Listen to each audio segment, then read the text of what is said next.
On va parler de la Pologne, ça fait longtemps qu'on n'en avait pas parlé, la dernière fois c'était autour des élections où on avait pu voir que le centre-droite avait un peu plus pris le pouvoir dans le pays, donc c'était assez encourageant pour la suite.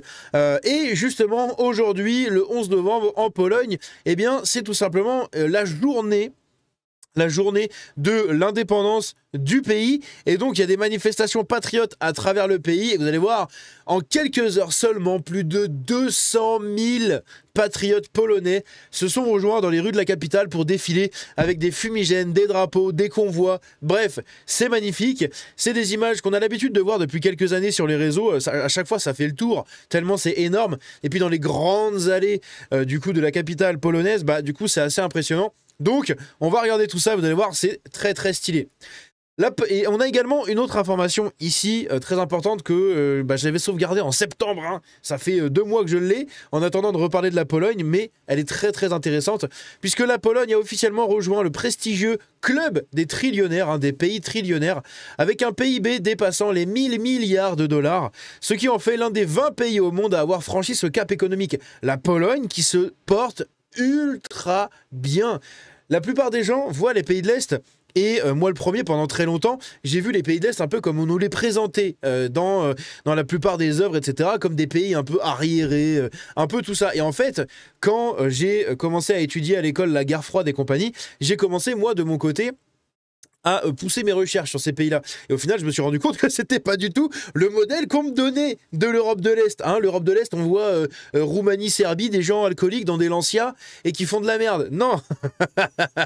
L'Europe de l'Est est bien, bien plus développée que ça, et je vais même le dire peut-être, hein, actuellement, ils sont dans un meilleur état que nous. C'est quand même assez impressionnant. Ils sont dans un meilleur état que nous. Bref, donc la Pologne qui rejoint le club des 20 pays trillionnaire, hein, voilà, en termes de PIB, c'est assez énorme. Ici, à côté, on a un représentant, voilà, un Grégor Braun, pardon.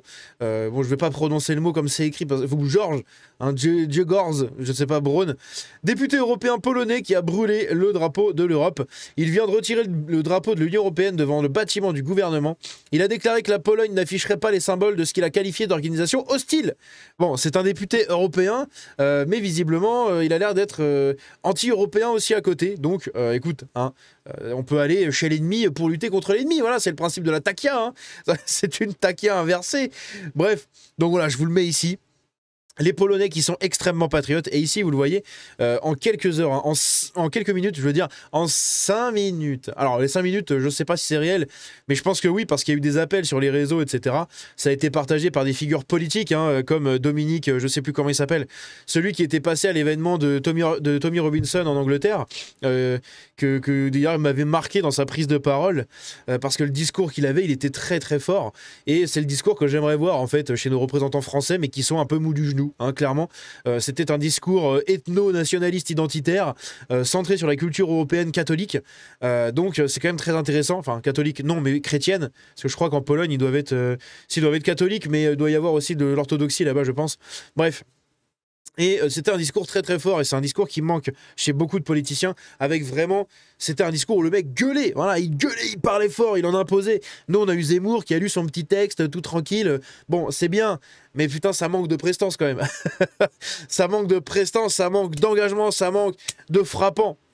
Et donc ici la Pologne, donc avec tous ces appels au regroupement qui avaient été partagés donc par Dominique et par d'autres personnalités politiques, notamment de droite et même un peu de gauche d'ailleurs, hein, c'est ça qui est assez intéressant. Eh bien il y a eu à peu près plus de 200 000 patriotes qui se sont retrouvés au final dans la rue pour défiler. Je ne vais pas vous mettre le son, mais en gros, vous voyez, hein, tout ça, c'est des fumigènes. Il y a des drapeaux de partout dans les fumigènes. C'est impressionnant. On a des images magnifiques. Ici, on a une grand-mère voilà, qui hisse le drapeau polonais à sa fenêtre. Voilà, la symbolique. Hein. Également, vous avez une manifestation qui a été organisée, voilà, une marche pour l'indépendance. Et dedans, il y a eu Tommy Robinson qui a été invité justement par Dominique machin. J'ai oublié son nom, mais voilà, vous avez compris. Donc c'est pareil, la symbolique derrière, très intéressante.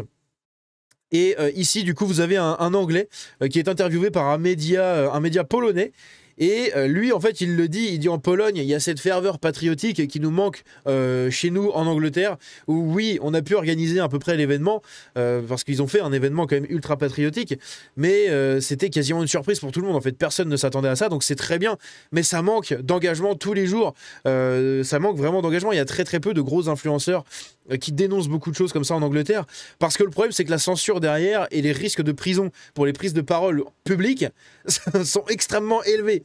En France, on a encore une pseudo-liberté d'expression, ça va encore. En Angleterre, ce que je dis moi sur ma chaîne et ce que d'autres disent comme Cro-Blanc, Psychodélique, je sais pas moi, bref, tous les autres comme ça qui sont vraiment engagés à droite contre les médias, comme Radio Modin par exemple, enfin Modin Malin, qui est contre les médias, etc., qui débunk Libération et compagnie, ça en Angleterre, ça ne passe pas. En Angleterre, il est attrapé, il va en tôle. Hein, il y a des gens qui se font enfermer pour des tweets. Donc c'était assez intéressant que ce Britannique du coup prenne la parole là-bas. Bref, et d'ailleurs intéressant que le mec ait fait le déplacement. Ça c'est assez fou aussi.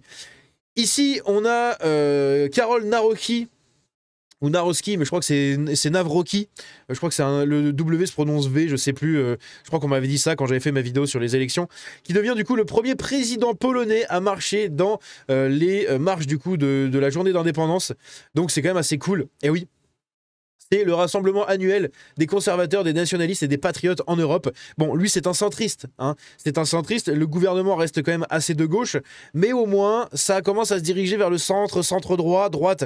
Donc c'est quand même assez cool. Il y a un petit mouvement là. Et le fait qu'un président polonais prenne part du coup à ces marches-là, c'est assez impressionnant, au milieu des gens, dans la foule et tout.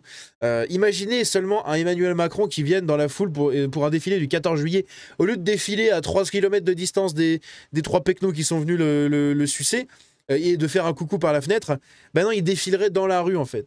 C'est impossible. C'est impossible, parce qu'en France, les gens lui sauteraient à la gorge. À tort ou à raison, c'est pas à moi de le dire, mais il lui sauterait à la gorge. Et ici, non. Ici, le mec est respecté, il marche. Évidemment, il est protégé par un espèce de cordon de sécurité absolument phénoménal. Mais le mec peut marcher quand même dans les rues. Donc la symbolique derrière, elle est incroyable. Et moi, j'adore ce genre d'image. J'adore également ce genre d'image ici. Voilà, 250 000 patriotes polonais se sont réunis dans le... Ah, faut que je change d'ailleurs sur la miniature que j'avais déjà prévue. Il y a 200 000. Enfin, j'ai mis 200 000.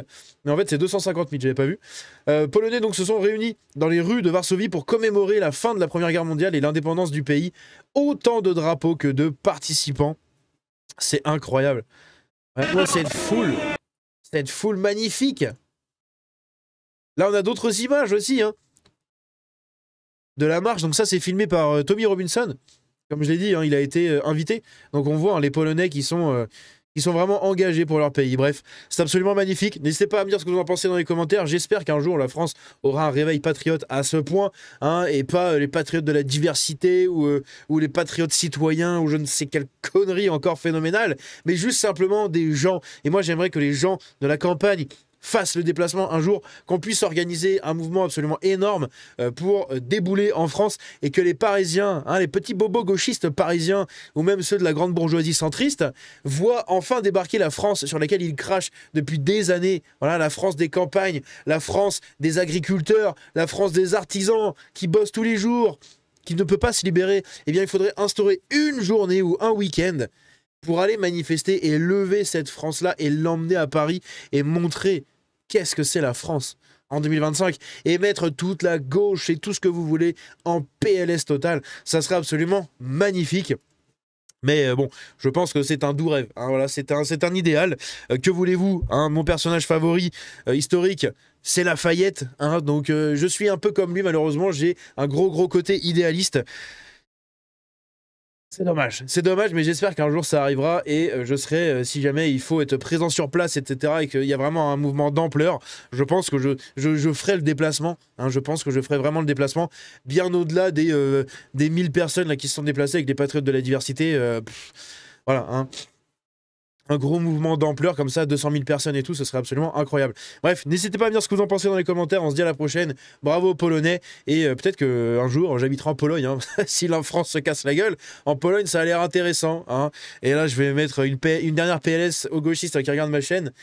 Au moins en Pologne, ils sont chrétiens, blancs et fiers de leurs racines, ils n'ont pas honte de leur héritage. Voilà, ciao.